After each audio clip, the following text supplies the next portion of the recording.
Assalamualaikum warahmatullahi wabarakatuh.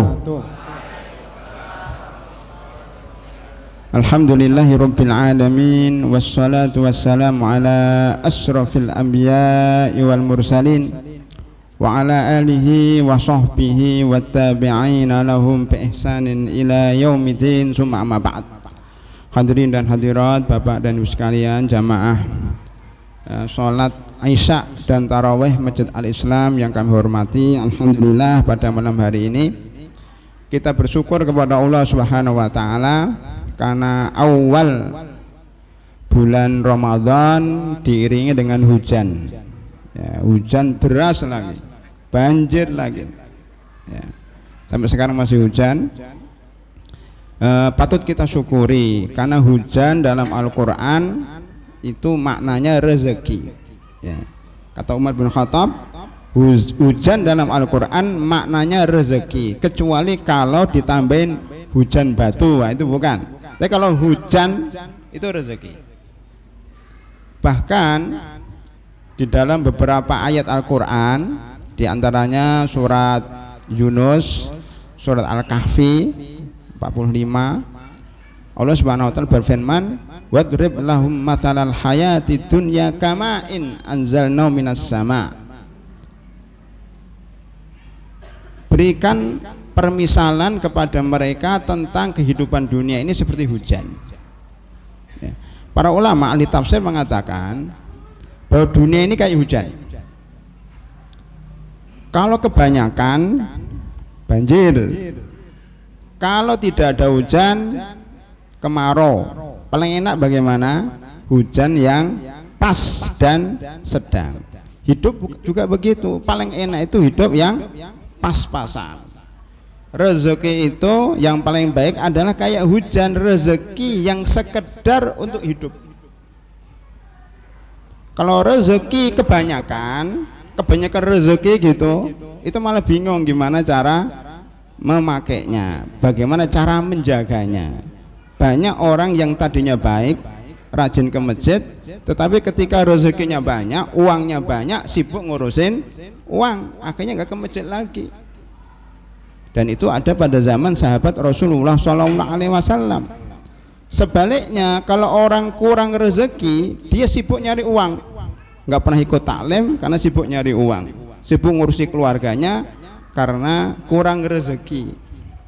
Maka yang paling baik adalah doa Nabi Muhammad SAW, Allahumma ja'al rizqa ala Muhammadin rizqa ali Muhammadin kuta. Ya Allah, jadikan rezeki keluarganya Nabi Muhammad SAW adalah kutan itu makanan pokok, yaitu makanan yang pas. Begitu juga makanan itu, saya sampaikan sama mahasiswa, makan itu yang paling enak apa? Yang pas. Ya, kalau kekenyangan sakit perut, sehingga kalau pas pelajaran sering izin karena kebanyakan makan, toilet, sakit perut, mules, dan banyak yang sakit ternyata mahasiswa itu. Salah satu penyebabnya kebanyakan makan. Ada juga yang sakit karena kurang gizi. Semuanya nggak baik. Yang baik itu makanan yang pas, gizi yang pas. Yang satu namanya ifrat, itu berlebihan dalam beragama. Yang satu namanya tafrid, kurang semangat dalam beragama. Ini kita ambil dari mana konsep hujan. Karena bulan Ramadan kita bicara hujan karena memang diawali dengan hujan. Jadi kita harus update fikih wakil di sini. Ramadan dimulai dengan hujan, maka pembicaraan pembukaan bulan Ramadan, pembukaan tarawih adalah dengan hujan. Itu yang pertama, hujan. Yang kedua, karena hujan, saya izin sama Pak Giono, mohon maaf, kemungkinan saya nggak bisa datang karena hujan dan banjir. Karena kebanyakan air tadi, seakan-akan mudah-mudahan saya juga kebanyakan uang karena sering banjir. Alhamdulillah, itu aja. Yang alisan kering gini ini nggak banjir, sepertinya uangnya juga kurang. Itu cara berpikirnya seperti itu. Jadi apapun yang ada kita syukurin. Ya. Ada rahimahullah, karena ada pikiran kepengen ya nggak keluar karena hujan, saya pikir-pikir bisa deh hujan ini atau banjir ini bisa dilalui pakai cara. Alhamdulillah kita bisa melewati banjir dengan cara-cara yang Allah berikan, ya, tanpa basah sedikit pun, tanpa menginjak air sedikit pun. Alhamdulillah. Ya. Kenapa? Karena dalam suasana awal Ramadan di rumah sendiri, karena nggak ada orang, ya, adanya dengan anak saya yang kedua saja, seakan-akan tidak enak gitu. Bulan Ramadan yang tahun kemarin sudah di rumah, hari ini mau di rumah lagi. Makanya dalam pertanyaan di YouTube Al-Islam itu, Ustadz, mana yang lebih afdal, sholat di rumah sendiri tapi khusyuk 1 jam 2 jam, atau sholat di Masjid Al-Islam walaupun cuma setengah jam, karena nggak boleh lama-lama kan? Nah, jawabannya bahwa sholat di Al-Islam berjamaah walaupun cuma setengah jam lebih afdal dibanding dengan sholat di rumah walaupun 3 jam. Pertama, karena ini syiar. Jadi dalam bulan Ramadan ada namanya syiar sholat taraweh. Sholat taraweh sendiri itu tidak ada pada zaman Nabi Muhammad SAW secara nas, secara teks nggak ada. Yang ada beliau sholat tahajud sendiri diikuti oleh jamaah. Jadi secara tidak sengaja, tidak ada pengumuman umat Islam nanti insya Allah ada sholat taraweh yang mengisi kultum fulan-fulan, nggak ada pada zaman Rasulullah. Sholat aja begitu diikuti oleh jamaah di belakangnya. Pertama dikit, malam kedua banyak, malam ketiga banyak, penuh masjid seperti di Al-Islam. Luar biasa di Al-Islam, banyak banget. Padahal sehari-harian nggak seperti ini, nggak ada setengahnya.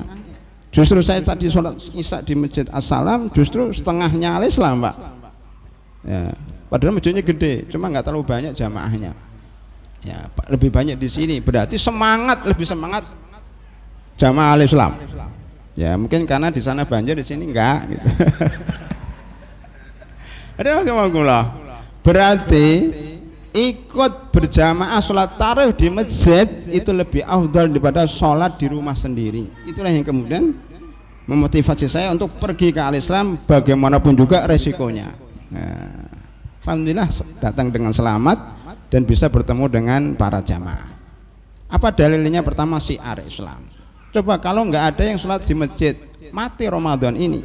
Cuma saya usul sama DKM sama panitia, syiarnya disemarakan lagi. Kalau bisa pakai lampu-lampu.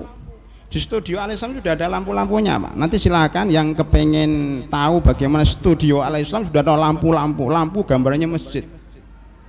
Saya usulkan walaupun tidak ditaruh di masjid, minimal di depan gerbang Al-Islam itu ditambahi penerangan lampu lagi yang apa, sinarnya berapa watt itu, 200, 300 sampai 1000 watt kayak sepak bola itu ya.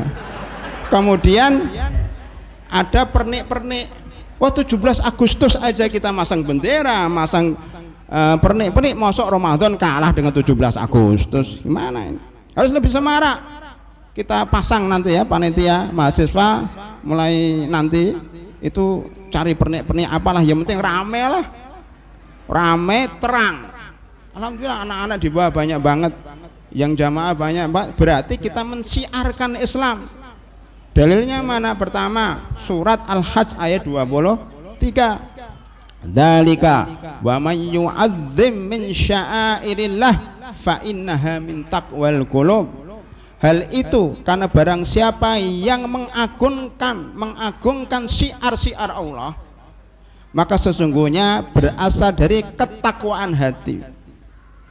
Apa itu syiar-syiar Allah? Maksudnya syiar Islam. Apa itu syiar Islam? Hari-hari besar Islam, di antaranya Ramadan, di antaranya sholat taraweh, di antaranya masjid, di antaranya adzan, iqamah, Mekah, Madinah, Arafah. Ayat ini turun berkenaan dengan korban, hewan korban bulan Dzulhijjah nanti harus disiarkan. Maka sampai sebagian ulama mengatakan bahwa menggemukkan binatang korban itu sunnah walaupun dikebiri. Daripada kita korban dengan kambing kecil, maka lebih baik kalau kita korban dengan kambing yang besar, walaupun besarnya itu disuntik, dipompa. Yang penting besar. Yu'adzim itu membesarkan, walaupun sebenarnya yang paling baik adalah beli kambing, beli sapi yang besar. Itu lebih bertakwa, lebih bernilai. Itu salah satu makna surat Al-Hajj ayat 23. Dan salah satu maknanya adalah menghormati bulan Ramadan, mensiarkan, kalau bahasa media sosialnya menviralkan. Ini alhamdulillah bagian medsos di Al-Islam sudah bagus. Jadi mestinya statusnya itu adalah marhaban ya Ramadan, satu hari lagi Ramadan, ini sudah Ramadan yang pertama, kemudian disiarkan apapun tentang Ramadan, di-share kemana-mana. Sementara ini nggak usah nge-share tentang masalah-masalah politik dulu lah ya. Ramadan kita men-share masalah-masalah Ramadan, masalah keimanan, masalah Al-Quran, masalah kajian tentang Ramadan, mensiarkan namanya, mensiarkan bulan Ramadan. Nah itu termasuk takwa. Jadi takwa itu mensiarkan, termasuk kita ada sholat taraweh, ada kultum, kemudian di syuting nanti. Cuma di sini hiasannya masih kurang ya, tidak harus dihiasin. Kita sampaikan tadi hiasannya di luar masjid aja. Di Mesir sudah lama, di Mesir itu Ramadannya lebih semarak daripada di Al-Islam, Pak. Karena tadi seluruh jalan-jalan itu sudah kayak berbeda suasananya. Sepanjang jalan itu semuanya lampunya berubah. Itu di Mesir. Dalam hal ini Mesir lebih unggul daripada Indonesia ya. Hadirin rahimakumullah, tadi sampai mana? Ya, sampai di rumah mau ke sini karena banjir. Makanya tidak jadi sholat di rumah, kepengen sholat di Al-Islam karena syiar. Yang kedua, banyak dalil tapi saya singkat karena tidak boleh lama-lama, bahwa sholat tarawih itu pahalanya jauh lebih banyak daripada sholat sendiri. Man sholla ma'al imami fi jama'atin hatta yansariful imam kutibalahu sholatu lailatin. Barang siapa yang ikut sholat tarawih bersama imam walaupun cuma setengah jam, walaupun rakaat pertama membaca qul huwallahu ahad, rakaat kedua membaca inna a'tainakal kautsar sampai rakaat ke-8, maka itu lebih baik daripada sholat sendiri di rumah. Syaratnya bersama imam sampai selesai.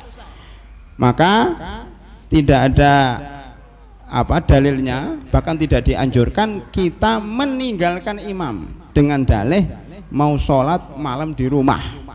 Itu namanya mufaraqatul jamaah ya, memisahkan diri dari jamaah Al-Islam. Nggak boleh, haram ya. Bukan haram sih, tapi tidak dianjurkan karena pahalanya dikit, Pak. Loh gimana Ustadz mau sholat witir nanti malam? Boleh sholat witir dengan dua cara. Pertama, kita sholat witir bersama imam, itu lebih afdal sampai selesai. Walaupun imam sholat 23 rakaat, apalagi cuma 11 rakaat, apalagi cuma pendek, apalagi musim pandemi yang nggak boleh lama-lama. Nah, itu pokoknya di masjid. Karena dianggap pahalanya seperti sholat satu malam. Cara kedua, kalau kepengen sholat witir di akhir malam, karena sunnahnya memang ij'alu akhir sholatikum bilail sholatul witir atau witir. Jadikanlah akhir sholat kamu di waktu malam udah sholat witir. Gimana caranya? Caranya kita ikut sholat berjamaah bersama imam di Masjid Al-Islam ini. Ketika sudah sholat witir, Anda nggak usah salam, tapi menambahkan 1 rakaat sehingga jumlahnya jadi 4 rakaat atau menggenapkan. Setelah itu nanti silahkan bangun malam lagi dan ditutup dengan sholat witir. Kedua-duanya baik, kedua-duanya baik karena tidak meninggalkan jamaah. Nah, makanya pada waktu sholat taraweh ba'da isya belum tidur ini kita sebut dengan sholat taraweh, dan ini khusus bulan Ramadan. Kemudian kalau bangun malam namanya sholat tahajud, baik pada bulan Ramadan maupun di luar Ramadan namanya sholat tahajud karena bangun tidur. Wa minal laili fatahajjat bihi nafilatan lak. Kemudian yang ketiga namanya sholat malam. Kalau sholat malam itu meliputi sholat maghrib, sholat isya, sholat taraweh, sholat tahajud, sholat witir, bahkan mungkin sholat subuh. Artinya sholat yang dilakukan pada waktu malam hari. Jadi sholat malam itu umum, sholat taraweh khusus Ramadan, sholat tahajud khusus habis tidur. Sebenarnya sholat taraweh yang lebih sunnah adalah malam. Berhubung kalau malam jamaah pada nggak datang, maka diajukan ba'dal isya. Ini semuanya istihad ya. Makanya kalau ada 2 jamaah semuanya ba'da isya ada taraweh, malam ada taraweh, ikut semuanya. Atau kalau nggak mau ikut yang malam, karena kalau ba'da isya kita nggak boleh berada di masjid tapi nggak sholat, itu nggak boleh. Kan banyak nih sebagian jamaah tahun lalu atau sebelum tahun lalu itu karena mau sholat malam dia duduk di masjid main HP, yang lain sholat taraweh. Itu nggak etika, nggak adab. Kalau nggak mau sholat jangan di masjid tapi turun di bawah. Karena apa? Di masjid ini, yang masuk masjid ini diharapkan sholat jamaah semuanya. Termasuk salah satu fikih adalah kalau kita datang terlambat belum sholat isya umpamanya karena banjir karena apa ya, itu imamnya pas sholat taraweh, bagaimana kita bersikap? Kita bersikap langsung ikut jamaah sholat taraweh dengan niat sholat isya. Jadi makmumnya berniat sholat isya wajib, imamnya berniat sholat taraweh. Boleh banyak dalilnya, bukan sekarang menyebutkannya. Oleh karena itu jangan kita sholat sendiri, imam sholat sendiri itu nggak boleh, berarti mufaraqatul jamaah ya. Ini jamaah, makanya kalau nanti di hari-hari berikutnya itu terlambat langsung ikut berjamaah apapun sholat jamaah itu.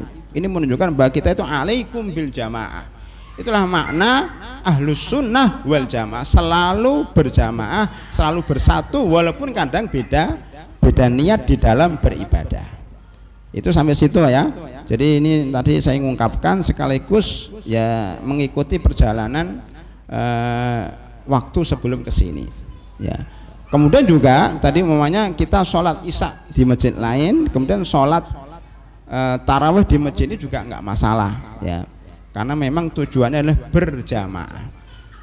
Saya kira yang saya ingat itu saja ya tentang sholat tarawih ya, tentang sholat isya, tentang bahwa sholat tarawih lebih afdal dibanding sholat tarawih di rumah. Terus hal-hal yang lain tentunya masalah itikaf. Nah, tadi singgung Pak Giono masalah itikaf.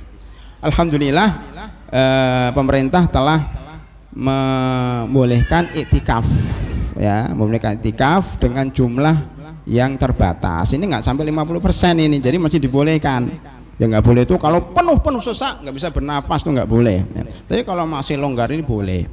Kalau dianggap aula itu adalah masjid juga berarti belum ada setengahnya. Kalau dianggap asrama belakang yang kosong itu masjid berarti belum setengahnya. Gitu aja caranya Pak Giono. Jadi kita belum nyampe 50% ya.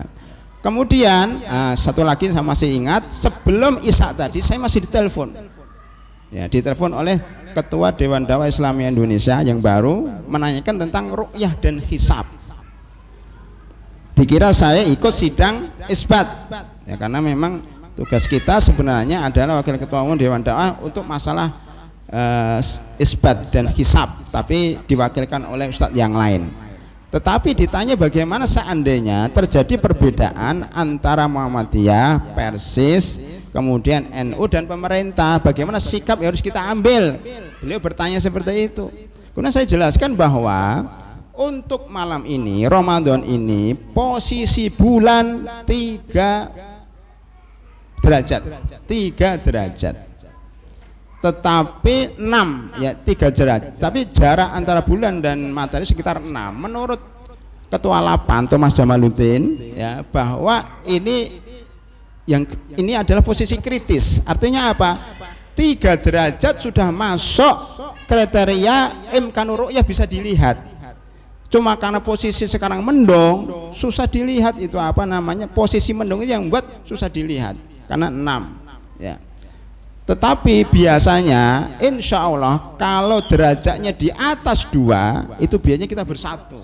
Yang masalah itu kalau derajatnya cuma satu derajat, itu pasti Muhammadiyah lebih dahulu, karena Muhammadiyah itu menggunakan namanya wujudul hilal, yang penting hilalnya ada walaupun setengah derajat.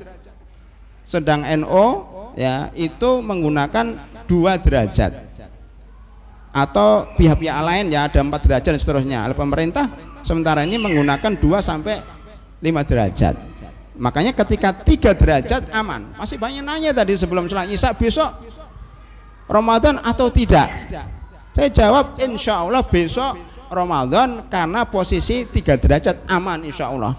Dan alhamdulillah hasil sidang isbat ada 17 titik orang bisa melihat hilal. Seandainya, ini ditanya lagi oleh ketua umum, seandainya tidak terlihat bagaimana? Saya jawab jarang. Kedua, seandainya terjadi bisa direkayasa. Bagaimana rekayasa? Bukan rekayasa lalu lintas, rekayasa persatuan. Jadi kita berpuasa ini yang paling kita kedepankan adalah persatuan. Kalau kita berbeda-beda satu dan yang lainnya pecah itu. Dan orang senang kalau umat Islam pecah. Ini penting ya, jamaah Islam. Kalau ingin menanya tentang Ramadan, tentang Idul Fitri, Idul Adha dan seterusnya, hendaknya mengikuti mayoritas. Lah mayoritas itu yang megang ada pemerintah. Jadi bukan masalah politik, enggak politik senang atau enggak senang, tapi itu demi persatuan kita. Ya, karena kalau perpecahan antara suami dan istri itu bisa bermasalah, antara anak dan ibu, antara menantu dan mertua, beda madhab. Bisa yang satu puasa, yang satu Idul Fitri, ya kan nggak bagus. Tetapi kalau negara berbeda, Malaysia dengan Indonesia berbeda umpamanya, nggak masalah karena beda wilayah politik. Tapi kalau satu negara berbeda, satu kampung sawah berbeda, satu al-Islam berbeda, itu parah. Makanya kalau sudah ada yang memutuskan, mendingan saya ikut. Kenapa? Supaya tidak terjadi perpecahan di kalangan kita al-Islam, dan supaya tidak terjadi perpecahan dengan lingkungan setempat, dengan masyarakat yang lain. Itu harus kita jaga persatuan itu. Apalagi tadi mengumpulkan para ulama dan umara, itu juga posisinya di situ, Pak. Ya. Makanya sebenarnya menentukan ru'yah dan menentukan awal Ramadan, awal Syawal dan awal Idul Fitri sebenarnya wewenang pemerintah, bukan karena pemerintah fulan atau fulan, tapi itu untuk persatuan umat Islam. Jadi ada namanya ibadah pribadi dan ada namanya ibadah nasional. Nah, menentukan awal bulan itu adalah ibadah nasional. Ini termasuk fikih yang nanti ke depan akan kita garap. Saya kira itu mudah-mudahan bermanfaat. Alhamdulillah akhirnya diputuskan bahwa Ramadan jatuh hari besok. Alhamdulillah tidak terjadi perpecahan, kita bersatu. Alhamdulillahirabbil alamin. Itu yang paling kita sukai. Demikian, lebih kurangnya mohon maaf. Wa akhiru da'wan alhamdulillahirabbil alamin. Assalamualaikum warahmatullahi wabarakatuh.